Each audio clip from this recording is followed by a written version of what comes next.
Action cinema has always thrived on the illusion of fearlessness, on heroes who walk through fire, leap from impossible heights, and confront danger with unwavering resolve. But the illusion hides a reality few viewers ever imagine. Behind some of the most iconic performances in the genre are actors who quietly despise the very roles that define them. They delivered intensity, charisma, and grit on screen. While off camera, they wrestled with disappointment, frustration, and a deep disconnect from the characters audiences adored. Studios worked tirelessly to polish these films into legends. Marketing teams crafted narratives of unity, passion, and creative harmony, insisting every actor loved the journey. Yet beneath the PR gloss, cracks formed, scripts fell apart, creative visions clashed, and franchise expectations grew impossible to shoulder. Some actors felt trapped by contracts, pressured by physical demands, or overwhelmed by the emotional cost of portraying heroes they never fully believed in. Others battled silent burnout, injuries, or roles that stripped them of the artistic depth they craved. Tonight, we lift the veil on 15 action films where the stars' private truths stood in stark contrast to their public personas. These are the performances that thrilled millions, yet left their actors drained, conflicted, or quietly resentful. Stories forged from studio pressure, creative compromise, and the loneliness of pretending everything is fine when it isn't. Walk with us now, past the glamour and the explosions, into the hidden corridors of Hollywood, where iconic roles cast long shadows, and the heroes behind them reveal a humanity rarely seen. Here are the action movies their stars secretly had. Fact 1. Blade, Trinity, 2004. Wesley Snipes and a role that slipped out of his hands.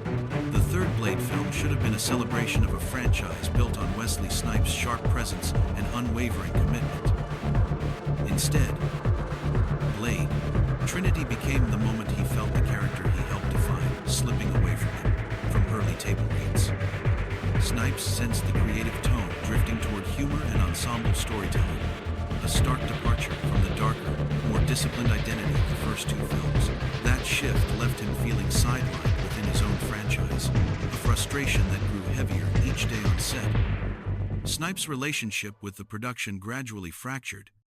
Colleagues recalled that he withdrew into near-total silence, speaking mostly through brief written notes and keeping interactions minimal. This wasn't ego, it was disappointment. Blade was a character he treated with near-mythic seriousness, yet now the narrative seemed designed to dilute his presence in favor of newcomers. Scenes that once highlighted Blade's stoic intensity were rewritten to emphasize comedic beats, leaving Snipes increasingly detached from the role. Production challenges only deepened his resentment. Conflicts with the director over tone and character portrayal escalated into open tension, pushing Snipes further into isolation. In several moments, he refused takes he believed misrepresented Blade's identity, forcing the crew to rely on doubles, stand-ins, and digital adjustments to complete key sequences. Though the film ultimately presented a unified image of the iconic vampire hunter, that illusion concealed the degree of fragmentation behind the scenes.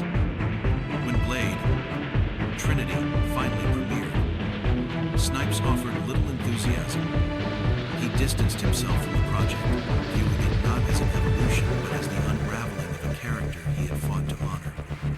While audiences witnessed another chapter of a legendary hero, Snipes carried the quiet weight of a role he felt had slipped beyond his control, marking the end of an era he never intended to lose. Fact 2. Mad Max, Fury Road, 2015. Tom Hardy and the storm behind the dust. Tom Hardy walked onto the scorched sands of Fury Road, expecting a demanding shoot, but nothing prepared him for the disorientation that defined the film's production. George Miller's vision was vast, unconventional, and communicated more through instinct than explicit direction. Hardy, who thrived on clarity and emotional grounding, felt increasingly lost inside a narrative that offered few verbal cues and relied heavily on visual storytelling. The chaos of the desert mirrored his internal confusion, and every day pushed him further from any sense of control. Filming in Namibia meant brutal heat, unpredictable winds, constant reshaping of scenes due to environmental extremes. Vehicles broke down, dust choked the set, and practical stunts required meticulous resets that sapped momentum. Hardy carried his frustration quietly at first, but it intensified as he watched Charlize Theron emerge as the emotional center of the story. Max Rockatansky, a character defined by trauma and silence, felt overshadowed by Furios's clarity of purpose. Hardy feared he was becoming a secondary figure in a film bearing his character's name. Theron and Hardy's off-screen tension further colored the experience. Their working styles clashed, creating an atmosphere as combustible as the explosions erupting around them. Crew members later admitted the hostility was palpable. Hardy questioned the coherence of the story, the direction of his character, and the feasibility of the project itself. He often believed the film was spiraling into chaos, a doomed experiment growing more unstable by the day. But when the final cut premiered, Hardy was humbled. The film's kinetic brilliance revealed everything he couldn't see amid the dust and frustration. He publicly apologized to Miller, acknowledging that his doubts stemmed from not yet understanding the film's artistry. Audiences saw a raw, haunted survivor navigating a wasteland. Hardy remembered confusion, tension, and a journey that only made sense once the world finally watched it unfold. Fact 3. The Bourne Ultimatum, 2007. Matt Damon in the script that shattered his patience. Matt Damon had long approached Jason Bourne with deep respect, valuing the character's intelligence and grounded realism. So when he received the initial script for The Bourne Ultimatum, he was stunned by how incoherent the pages felt. The narrative was fragmented, the emotional beats disconnected, and the sharp identity of the franchise nowhere to be found. Damon publicly condemned the draft as irresponsible and unworthy of Bourne, and privately he feared the third film would collapse before cameras even rolled. The rewriting process was frantic. New pages arrived daily, sometimes hours before shooting. Damon found himself performing intense emotional shifts without time to internalize them. The precision and control he valued were replaced by improvisation driven by necessity. He questioned how a franchise, known for tight storytelling, had become so unstable. His frustration with the writing, especially with Tony Gilroy's early draft, fueled tension that spread through the entire crew. Damon even considered walking away, convinced the film was veering off course. Despite the chaos, Damon's professionalism never faltered. He delivered physically demanding scenes with unwavering commitment, sprinting across rooftops, executing close-quarters combat, and performing complex choreography while juggling evolving motivations. Yet the emotional toll was heavy. Damon admitted he felt trapped between honoring Bourne's integrity and navigating a script he believed had betrayed the character's core. When the film finally premiered and earned acclaim, Damon acknowledged the miracle of its success, but his relationship with the production remained complicated. Fans saw Bourne at his sharpest and most relentless. Damon remembered the exhaustion of rewriting scenes on the fly, the anger of feeling creatively let down, and the fear that the role he loved had nearly been derailed by a script that pushed him to the edge. Fact 4. Batman v Superman, 2016. Ben Affleck and the cowl that became a burden. When Ben Affleck accepted the mantle of Batman, he hoped the role would redefine how audiences saw him as an actor and filmmaker. Instead, he found himself thrust into a whirlwind of scrutiny that began long before shooting started. Online backlash erupted instantly, with petitions, commentary, and ridicule aimed squarely at him. Affleck tried to weather the storm, but the hostility settled deeply, shaping his mindset. As he prepared to inhabit one of cinema's most iconic figures, the pressure clung to him like a second suit of armor. Production demands only intensified the strain. The Batman suit was notoriously heavy and restrictive, trapping heat and limiting movement. Affleck endured grueling hours inside it while navigating a film whose tone shifted under the weight of studio expectations. As the story expanded to launch a cinematic universe, creative decisions grew more complicated, and Affleck felt the emotional center of Bruce Wayne slipping beneath layers of spectacle. The character's moral turmoil, something Affleck found compelling, was often overshadowed by the franchise's mounting ambition. promotion brought another blow. During a now infamous interview, Affleck fell silent while his co-star spoke, his distant expression captured and circulated as the sad Affleck meme. The world laughed. But hidden behind that stillness was genuine fatigue. He later admitted that the negativity surrounding the project contributed to his struggle with alcoholism, turning what should have been a career milestone into a private battle. Though his performance was widely praised for its physicality and brooding weight, the experience nearly broke him. Affleck ultimately stepped away from the role not because he wanted to abandon Batman, but because continuing meant sacrificing his mental well-being. Audiences saw a hardened, formidable Dark Knight. Affleck remembered a journey defined by pressure, criticism, and a character he loved but could no longer carry without losing himself. Fact 5. Lara Croft. Tomb Raider, 2001. Angelina Jolie, and the icon she couldn't embrace before stepping into Lara Croft's boots.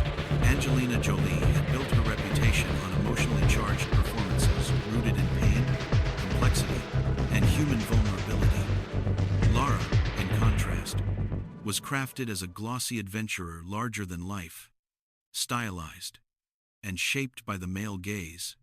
From the outset, Jolie felt a disconnect. She admired the physical challenge, but sensed that the character's soul had been sacrificed for spectacle.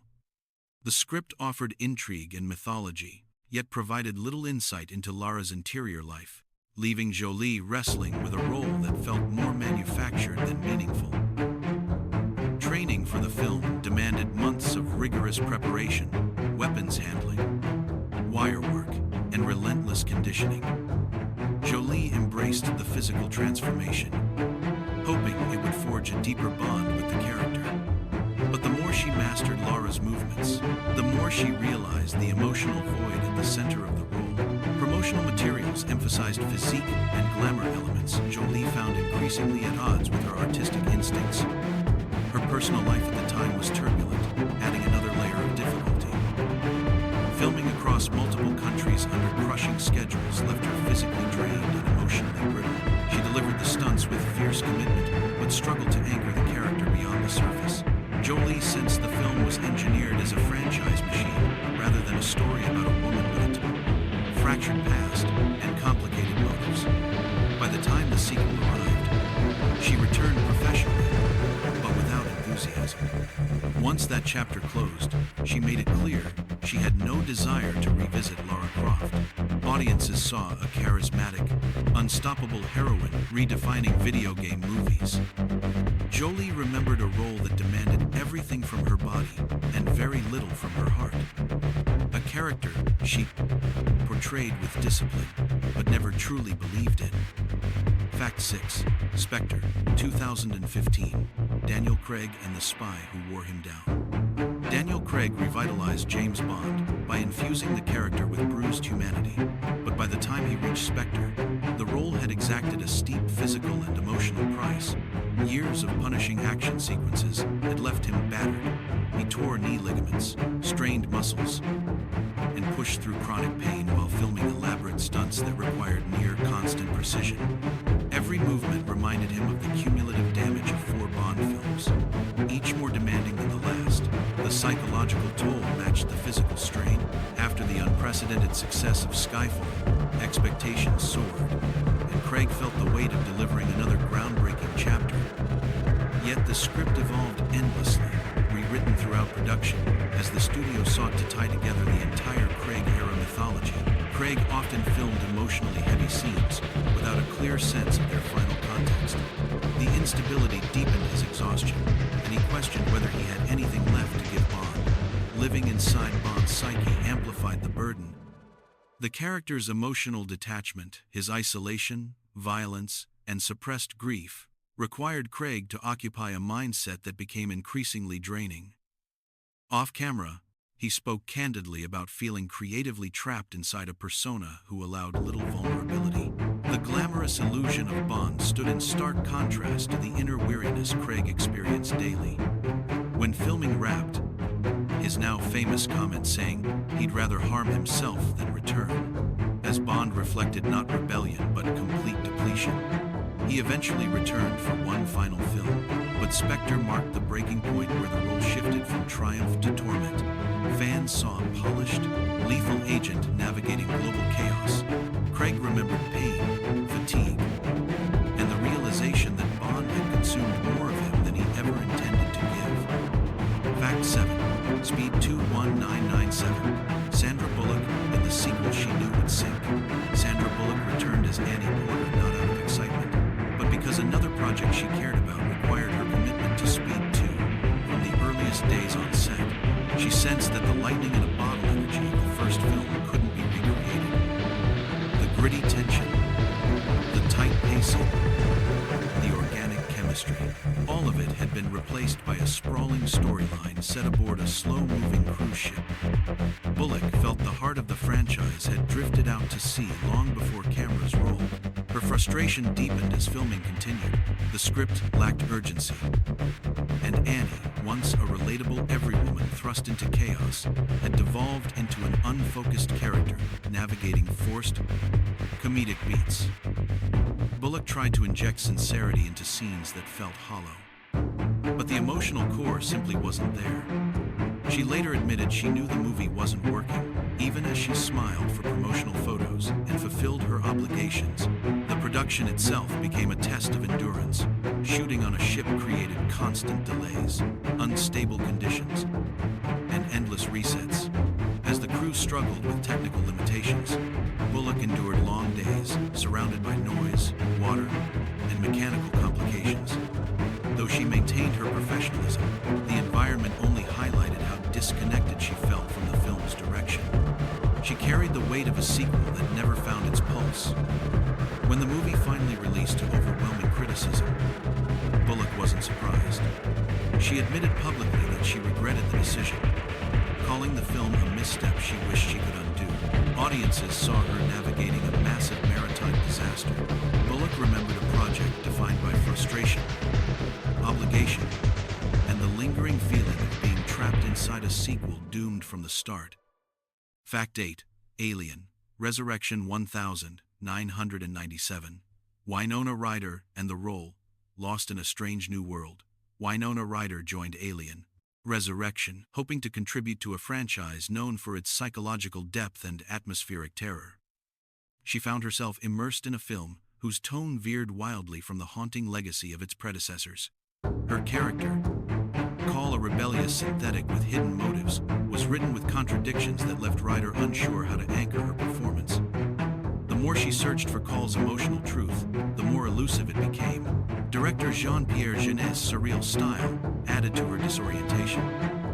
His vision blended dark humor with grotesque visuals, crafting a tone that felt detached from the franchise's established identity.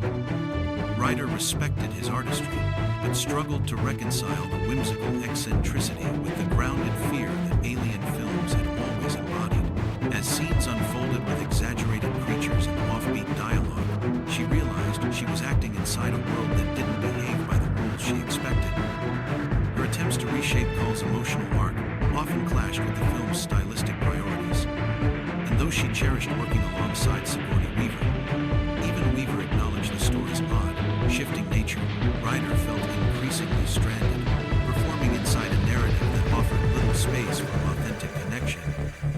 Every set piece, from firefights to claustrophobic corridors, felt like she was navigating someone else's dream, rather than a cohesive cinematic universe.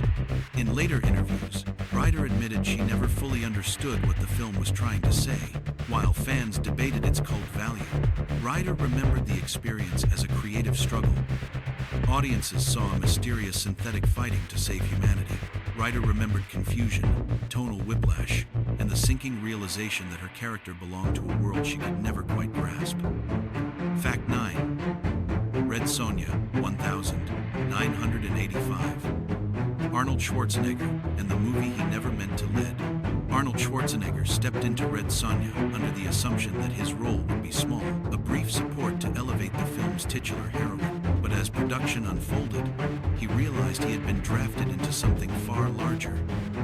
The studio, eager to capitalize on his rising fame, expanded his presence dramatically, reshaping the narrative so he functioned as a co-lead. Schwarzenegger found himself trapped in a film he hadn't agreed to anchor, fueling irritation that lingered throughout the shoot. The production itself wavered between camp and attempted epic, never settling into a stable tone. Sets looked cheaper than expected. Action choreography lacked refinement, and dialogue felt like a relic from an outdated fantasy era. For an actor attempting to transition into more serious creative territory, Red Sonja felt like a step backward. Schwarzenegger kept pushing for improvements, but the film's identity was too muddled to salvage. Behind the scenes, he expressed his frustrations through humor, later joking that he punished his children by making them watch the movie. Beneath the joke was genuine disappointment. The experience reminded him how vulnerable even rising stars were to studio manipulation and contracts written with loopholes.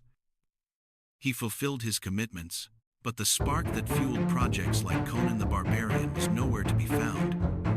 When the film released to poor reception, Schwarzenegger distanced himself swiftly. While some viewers later embraced its camp appeal, he never warmed to the final product. Audiences saw a muscular warrior swinging swords beside a legendary heroine. Schwarzenegger remembered frustration, creative misalignment, and the sinking feeling of being pulled into a film he never intended to lead. Fact 10. The Mummy, 2017. Tom Cruise and the universe that collapsed mid-creation.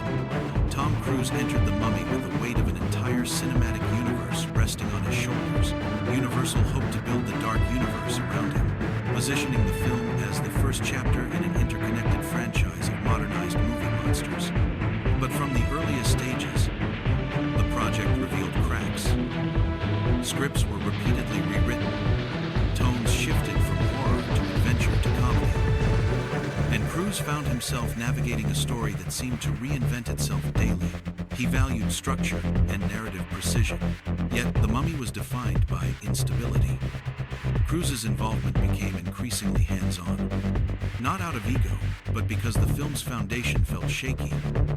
He pushed for clearer character motivation, stronger emotional arcs, and more coherence in the lore. But each attempt to refine the narrative exposed deeper issues. The story wasn't being built, it was being patched. As world-building obligations multiplied, Cruise sensed the film losing its identity. Instead of focusing on a single compelling journey, it strained to launch an entire universe before earning its own footing. Physically, the role was grueling, even by Cruise's standards. The zero-gravity airplane crash sequence required dozens of takes inside a plunging aircraft, leaving the cast nauseous and rattled. Cruise delivered the stunt with trademark commitment, but the process became a symbol of the entire production. Immense effort poured into moments disconnected from a cohesive whole. He pushed through injuries and long nights, but privately, he questioned whether the film's structure could support the ambition placed upon it. When The Mummy released to criticism and the dark universe collapsed overnight, Cruise quietly stepped back. His performance had been intense, physical, and disciplined yet emotionally. He had detached long before the final cut. Audiences saw a man fighting ancient forces and supernatural chaos. Cruise remembered battling a film that never found itself, a universe that crumbled the moment it tried to rise. Fact 11. Street Fighter 1994. Jean-Claude Van Damme and the project that spiraled beyond control. Jean-Claude Van Damme joined Street Fighter, expecting a straightforward action role rooted in martial arts discipline. Instead, he stepped into a production shaped by studio mandates, toy company demands, and a script that bent wildly toward cartoonish energy. Van Damme, who built his career on precision and physical authenticity, quickly realized he was performing in a world that treated combat more as spectacle than craft. His frustration simmered as he struggled to find dignity in dialogue that felt theatrical and exaggerated. Off-camera, Van Damme was battling a cocaine addiction that consumed both time and clarity. The addiction intensified the chaos. He missed call times, disappeared from set, and forced constant rescheduling. The director later revealed that up to a third of the shooting days had to be restructured around his availability.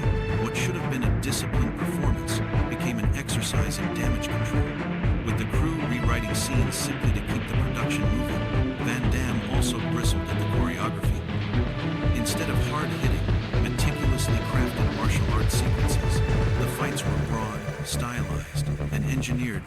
video game aesthetics.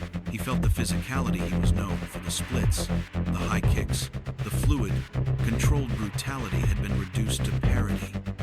Each scene deepened his disconnection from the character of Colonel Guile, a role he tried to elevate despite the script's limitations. By the film's end, Van Damme felt depleted and embarrassed. He later admitted that Street Fighter represented one of the lowest points in his career, a film shaped not by artistic vision but by necessity, market forces, and personal turmoil. Viewers saw a confident commander rallying his team. Van Damme remembered being lost, overwhelmed, and trapped in a project spinning far beyond his control. Fact 12. Judge Dredd, 1995. Sylvester Stallone and the adaptation that betrayed its identity. Sylvester Stallone entered Judge Dredd, hoping to build a gritty, compelling dystopian saga faithful to the beloved comic series. Instead, he confronted a film tugged in opposite directions by studio executives, unsure of what they wanted. Rather than embracing the comic's stark satire and brutal tone, the studio pushed for a more accessible, comedic approach, softening edges that were integral to the source material. Stallone watched the adaptation drift away from everything that made Judge Dredd iconic. One decision became the symbol of that drift: Stallone's insistence on removing the helmet. In the comics, Dredd's face is never revealed, a rule treated almost as sacred, but Stallone believed audiences needed to connect with him visually.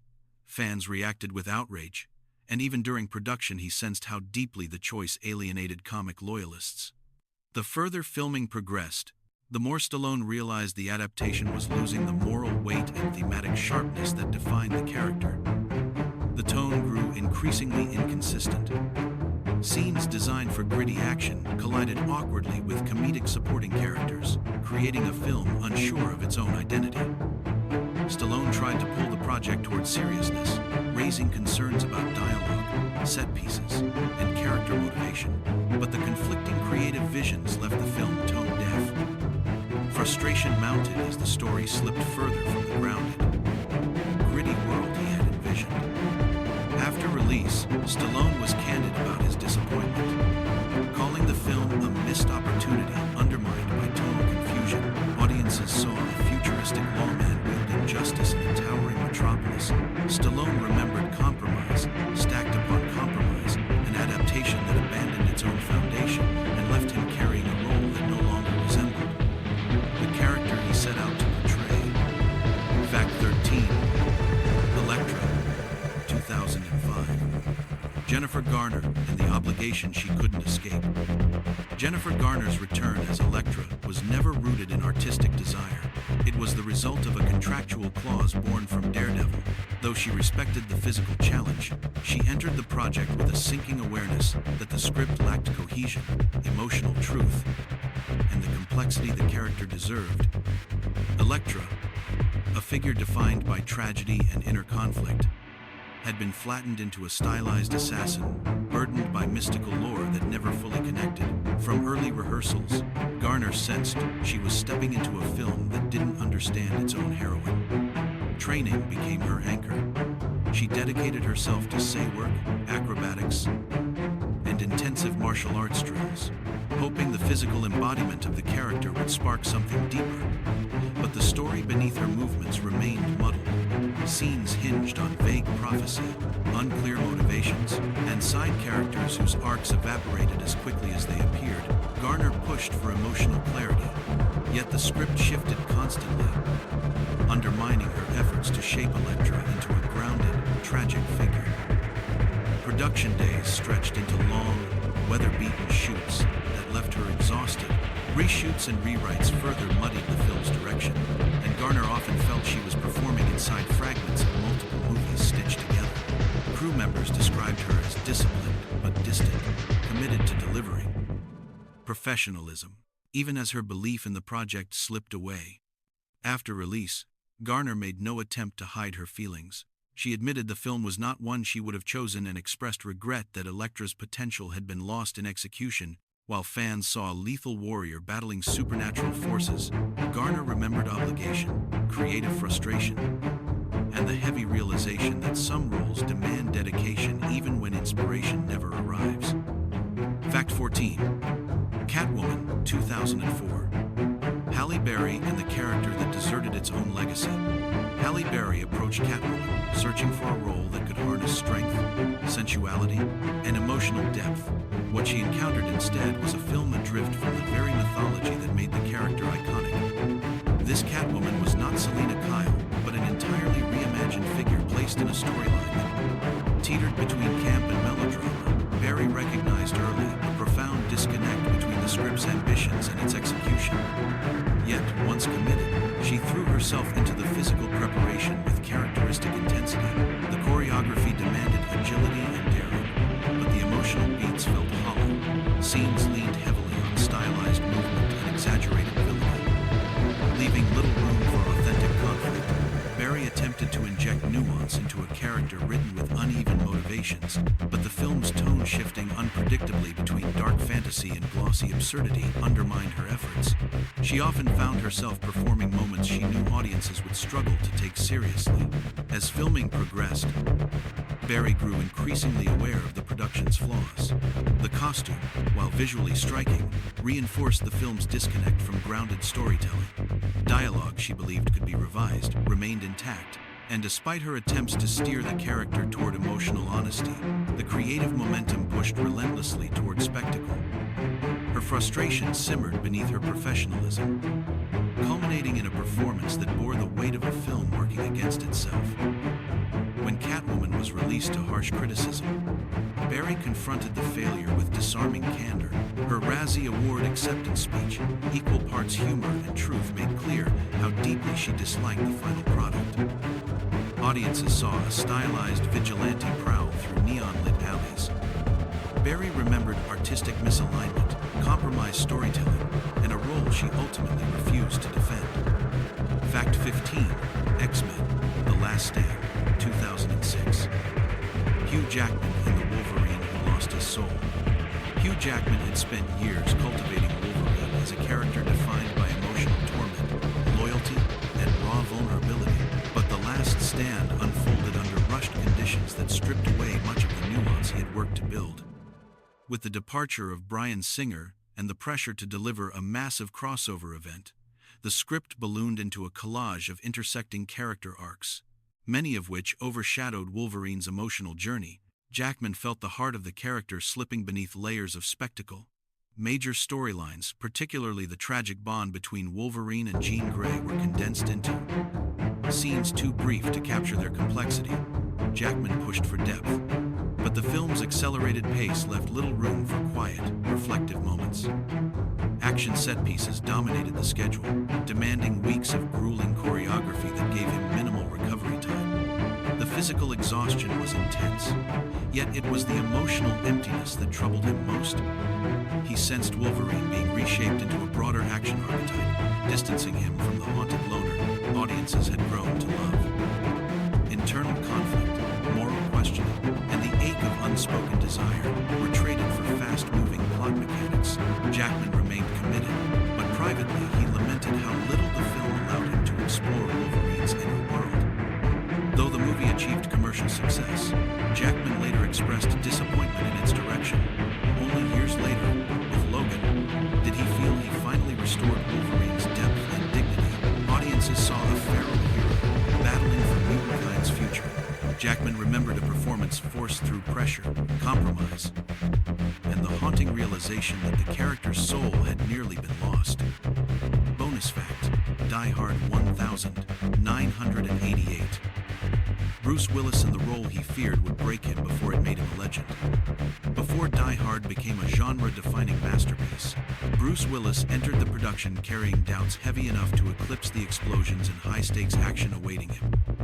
At the time, Willis was best known for his charming, comedic persona on television, and audiences were openly hostile toward the idea of him as an action hero. Critics mocked the casting, newspapers questioned the studio's sanity, and early promotional materials hid his face to avoid backlash. The message was unmistakable. No one believed he could carry the film. The physical demands of the role only amplified his insecurity. Willis endured punishing stunts crawling through jagged ventilation shafts, running barefoot across shattered glass, and navigating relentless gunfire. One explosion was so loud it permanently damaged his hearing. Every day left him bruised, fatigued, and questioning whether he was suited for a role built on grit rather than charm. Off camera, he confided to friends that he feared the film would expose his limits rather than expand them. Meanwhile, studio pressure mounted. Die Hard was expensive, risky, and banking on a lead who lacked proven action credentials. Willis felt the weight of their uncertainty. He sensed that a single misstep could end his ascent in Hollywood. Promotional obligations became another source of quiet dread. As he tried to radiate confidence while privately battling the fear that the entire industry expected him to fail, yet the vulnerability he carried off-screen unexpectedly fueled his performance. John McClane was not a superhuman warrior. He was scared, exhausted, bleeding, improvising to survive. Willis's own anxieties seeped into the role, giving McClane a humanity that redefined action heroes for an entire generation. When the film exploded into success, it stunned him as much as it stunned critics. Audiences saw a new kind of hero. Willis remembered fear, injuries, and the haunting realization that greatness often emerges from the moments we feel least prepared to face.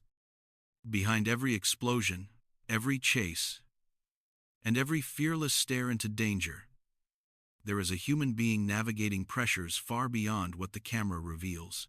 These stories remind us that even the most iconic heroes can feel trapped, conflicted, or worn down by the roles that made them legends. If uncovering these hidden truths has given you a new perspective on the films you thought you knew, then stay with us as we continue peeling back the layers of Hollywood's most carefully guarded secrets. There are countless untold stories still waiting in the shadows, each one stranger, heavier, and more revealing than the last. Step with us again, behind the velvet curtain, where the facade fades and the truth finally speaks.